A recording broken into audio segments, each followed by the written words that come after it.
Marcos capítulos 1 al 3. Llega Jesús y de repente lo hace todo diferente a como otras personas pensaban que iba a llegar. Por ejemplo, los líderes religiosos pensaban que iba a venir un Mesías totalmente diferente a como llegó a ser Jesús, que es lo que nos pasa muchas veces a nosotros, que pensamos que Dios es de una manera que nosotros tenemos en nuestra cabeza, que Dios es una idea y Dios es totalmente diferente a lo que nosotros podemos pensar.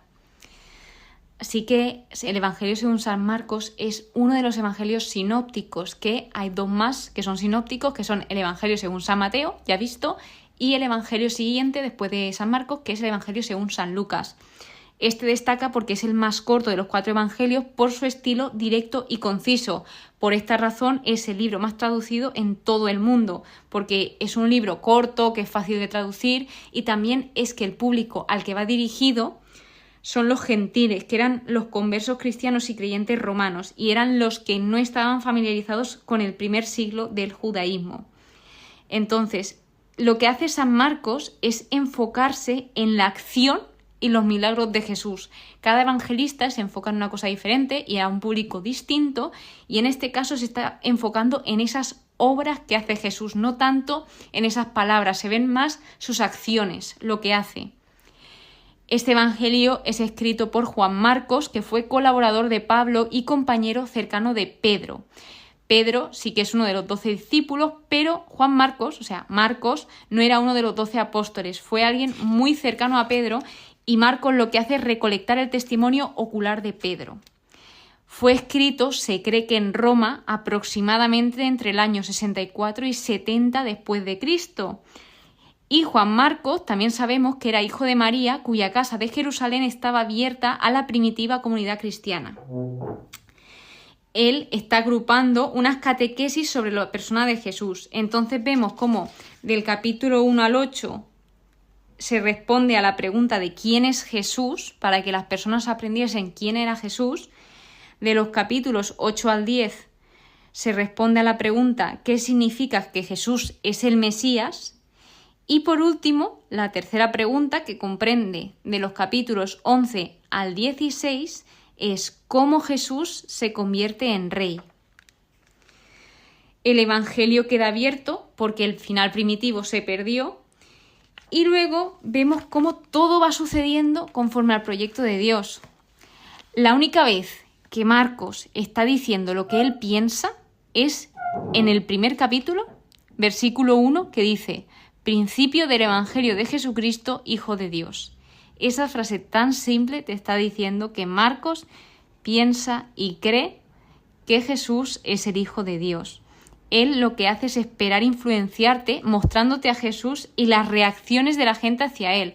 Aquí hay diferentes tipos de personas, 3 grupos de oyentes distintos, que el primero son los escribas y los fariseos, luego está la gente y por último los discípulos, y luego esas reacciones que ellos tienen hacia Jesús. Y vemos cómo la aceptación de Jesús no siempre fue clara y entusiasta por cualquiera de estos 3 grupos. Hasta los discípulos tenían sus dudas sobre Jesús. En resumen, este evangelio, Marcos, lo que hace es mostrar a Jesús como el siervo de Dios, como el trabajador de Dios. Entonces es un libro, podemos decir, que ocupado, donde vemos a Jesús moviéndose de un sitio a otro sin parar, siempre haciendo cosas. Hace ese énfasis en sus obras y luego se ve a Jesús en acción. El primer capítulo, que es la predicación de Juan el Bautista. Esto está profetizado en el Antiguo Testamento, donde se dice que habrá alguien, el mensajero, que allanará ese camino a la venida del Señor, a la venida del Mesías. Y esto se cumple en la figura de Juan el Bautista, que cumple las promesas de Dios y señala el comienzo de la salvación. Cualquier gran obra de Dios comienza con una gran preparación, y la preparación empieza en nuestros corazones. Juan lo que hace en todo momento no es apuntar a él y a lo que él decía, sino Juan lo que hace es apuntar hacia Jesús. Se bautiza a Jesús en el río Jordán y se oye desde el cielo: tú eres mi Hijo amado, en ti me complazco, que esto venía de Dios Padre hacia Dios Hijo, hacia Jesús. Luego habla de las tentaciones que tuvo que pasar Jesús en el desierto, que estuvo 40 días, que el número de 40 lo que hacía era mostrar a menudo un tiempo de prueba y de juicio. Y vimos cómo Jesús fue tentado por Satanás, y Jesús fue tentado pero no pecador. Es decir, se puede ser tentado sin tener que pecar, porque la tentación está y nosotros somos los que decidimos si pecar o no pecar. Eso está en nuestras manos. Después aparece el ministerio de Jesús en Galilea, que esto sucede después de que Juan fuese entregado.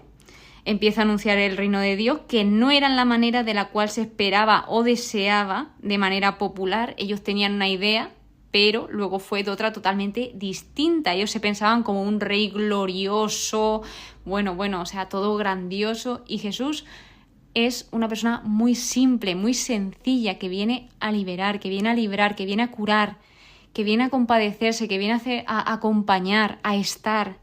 Entonces, esto les chocaba mucho, se juntaba con pecadores, que esto ya, madre mía, esto era un escándalo. Pero bueno, entonces, continuando, empieza con la vocación de los 4 primeros discípulos, que eran Simón y su hermano Andrés, y Santiago de Zebedeo y su hermano Juan. Y se les llama como venid conmigo y os haré llegar a ser pescadores de hombres. La gente se quedaba asombrada de la doctrina, porque lo que tenía de especial Jesús, entre obviamente otras muchas cosas, era que enseñaba como quien tenía autoridad y no como los escribas. Entonces la gente se quedaba impresionada de esto, de cómo él enseñaba sobre la palabra de Dios. Los espíritus inmundos, aquí hablan de los endemoniados, espíritus inmundos, y un espíritu inmundo es algo opuesto a la pureza legal y moral que exige el servicio de Dios. Entonces Jesús aquí vemos cómo cura a varios endemoniados, cómo Jesús también responde al diablo y cómo va curando a numerosas personas, como por ejemplo la suegra de Simón, a los paralíticos, a los endemoniados, a aquellos que tenían la mano paralizada. De hecho, no dejaba hablar a los demonios, pues le conocían. Los demonios sabían que era el Hijo de Dios. Y aquí se ve cómo Jesús tiene poder sobre los demonios. A él le llamaron el Santo de Dios, pero les hacía callar porque aún no era el momento en que los demás debían de saber que él era el Hijo de Dios. Todo se dio a su tiempo y vemos cómo Jesús tenía el control de todas y cada una de las situaciones por las que pasaba. Entonces, de nuevo, Jesús quiere evitar los errores sobre su misión por parte del pueblo, que esperaba un Mesías bélico y triunfador. Quería aclarar esa imagen sobre el Mesías que iba a venir, que era él mismo. Jesús también vemos que oraba. Jesús oraba de madrugada, en este caso. Fue a un lugar solitario y se puso a hacer oración. O sea, es decir, si el mismo Hijo de Dios hace oración, lo cual podemos pensar que él no necesitaba hacer esto y lo sigue haciendo, nos está diciendo que esto es muy importante para nosotros y todo ese poder que tiene la oración. Vemos a Jesús en acción, en movimiento, les decía a los discípulos, vamos a otra parte para predicar, para eso he salido. Es decir, que Jesús no estaba quieto, iba de un sitio a otro predicando esa buena nueva. Se viene la curación de un leproso, que para mí es muy especial esta parte, porque aquí es cuando el leproso le dice, si quieres puedes limpiarme. Los leprosos eran considerados como muertos vivientes, o sea, era muy fuerte cómo se les tenía situados en ese contexto a los leprosos, los apartaban, los rechazaban, pasaban de ellos, o sea, les trataban muy, pero que muy mal. Y este leproso se acerca a Jesús diciendo, si quieres puedes limpiarme. Y Jesús le dice, quiero, queda limpio. Y esto, lo que solía hacerlo era, hay veces que también lo sigo haciendo, es en la comunión, cuando recibo a Jesús, llego al sitio, me arrodillo y le digo, Señor, si quieres puedes limpiarme. Y para mí es precioso porque sí, podemos estar limpísimos por fuera, pero por dentro podemos estar podridos, que en el Evangelio de San Mateo se ve en varias ocasiones como muchos fariseos y escribas que sí, que tenían muchos rituales de limpiarse por fuera, pero por dentro no estaban nada limpios. Entonces, esta frase para mí es muy importante. Y acudían a él de todas partes. En el segundo capítulo también viene algo muy especial para mí, que esto lo vi hace como 2 años, casi 3, y es la curación del paralítico, donde van 4 amigos del paralítico y destruyen el techo para bajar al paralítico y que Jesús lo sanase. Entonces dice, Jesús sana a un paralítico a causa de la fe de sus amigos. Esto lo vi en una foto en Instagram. Y tú sigues pensando que no importa con quién te juntas ni las compañías de las que te rodeas. Esto no tiene por qué decir que todas las personas que te junten tengan que ser cristianas, no. Pero sí que hay que pensar con quién me rodeo, qué influencia tienen en mí. O sea, cómo esto repercute en mi vida y cómo no, con quién me conviene juntarme y con quién no. ¿Me están acercando a Dios o me están alejando de Dios? Son muchas cosas que pensar y de verdad que el entorno afecta muchísimo, tanto para bien como para mal. Por eso es esencial saber de quién nos rodeamos. Gracias a la fe de sus amigos es sanado el paralítico y aquí aparece otra cosa interesante que dice, conociendo Jesús en su espíritu lo que ellos pensaban en su interior, las personas que solían criticar a Jesús y intentar poner a prueba a Jesús, pillarlo, a ver si conseguían pillarlo o testificar sobre él, pues él, Jesús, sabe lo que nosotros pensamos en nuestro interior y remarca que el Hijo del Hombre tiene el poder de perdonar pecados sobre él, sobre Jesús. Jamás vimos cosa parecida. Esto es lo que decía la gente sobre Jesús. Llega la vocación de Leví, que Leví es Mateo, el hijo de Alfeo, que este era el cobrador de impuestos, el recaudador de impuestos.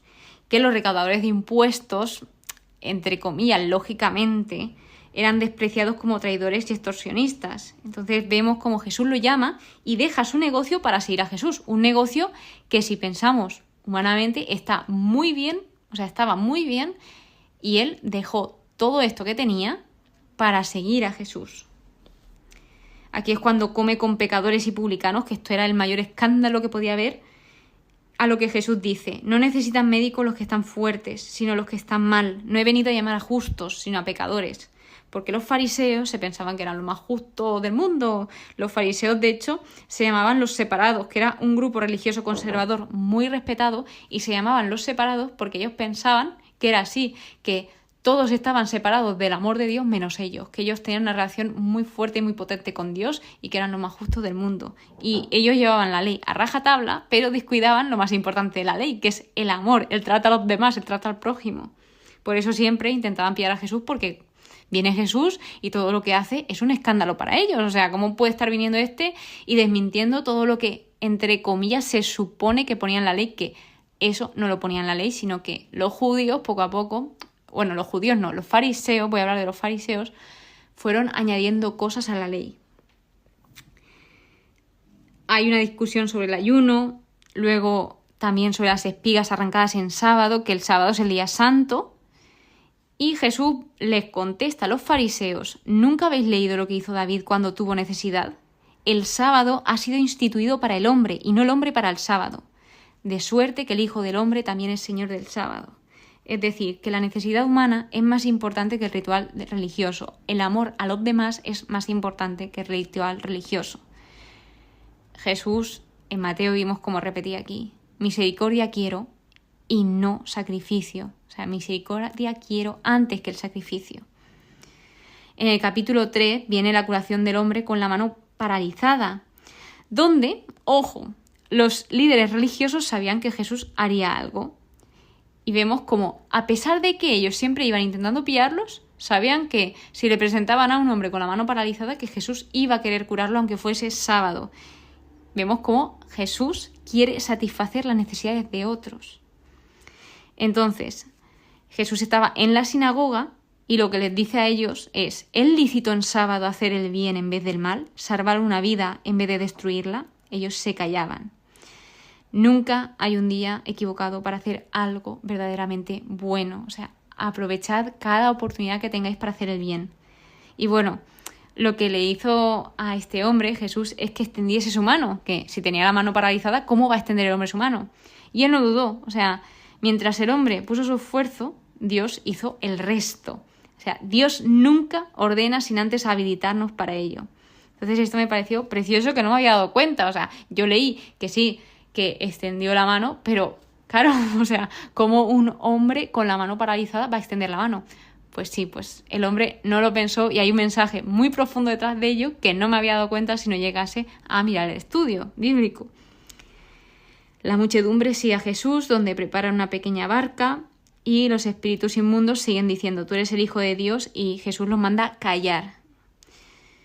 Viene la institución de los 12, que Jesús no quiere llevar su misión solo, sino que elige a 12 apóstoles para que le acompañen y para enviarlos a predicar con el poder de expulsar los demonios.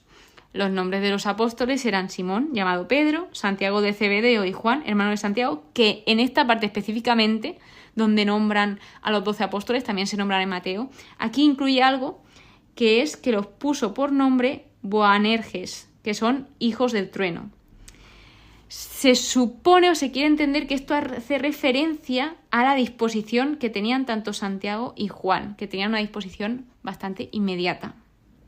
Andrés, Felipe, Bartolomé, Mateo, Tomás, Santiago de Alfeo, Tadeo, Simón el cananeo y Judas Iscariote, el mismo que lo entregó.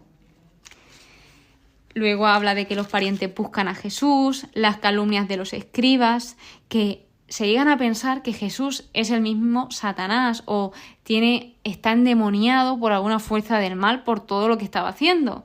Y Jesús les dice, ¿cómo puede Satanás expulsar a Satanás? Porque Jesús expulsaba a demonios.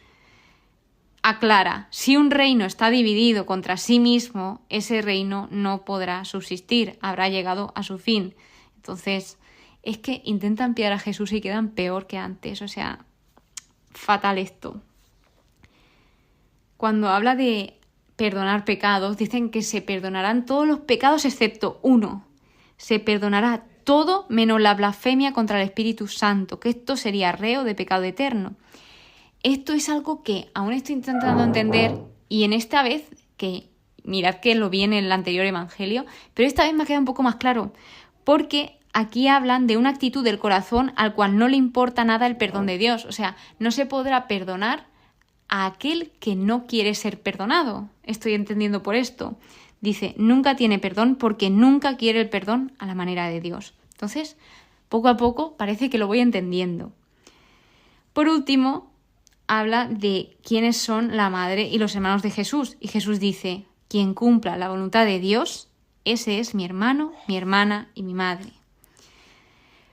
Con esto, pues finalizan estos 3 capítulos llenos de acción. La verdad que, ¿veis? Es que no paran de suceder cosas. Curaciones, respuestas, preguntas, la vocación de los discípulos, o sea, la fe de los amigos, la importancia de las amistades que nos rodeamos, de las personas de las cuales nos rodeamos. Y lo importante es eso, de que ojalá no tengamos una idea que nosotros mismos nos hacemos de Dios, sino que vayamos al Dios verdadero y al Dios que nos están hablando las Escrituras, que Dios es amor y que Dios se hace hombre para estar con nosotros y para mostrarnos la verdad. Muchísimas gracias por estar aquí, muchísimas gracias por escucharme, espero que pases muy pero que muy buen día y que Dios te bendiga.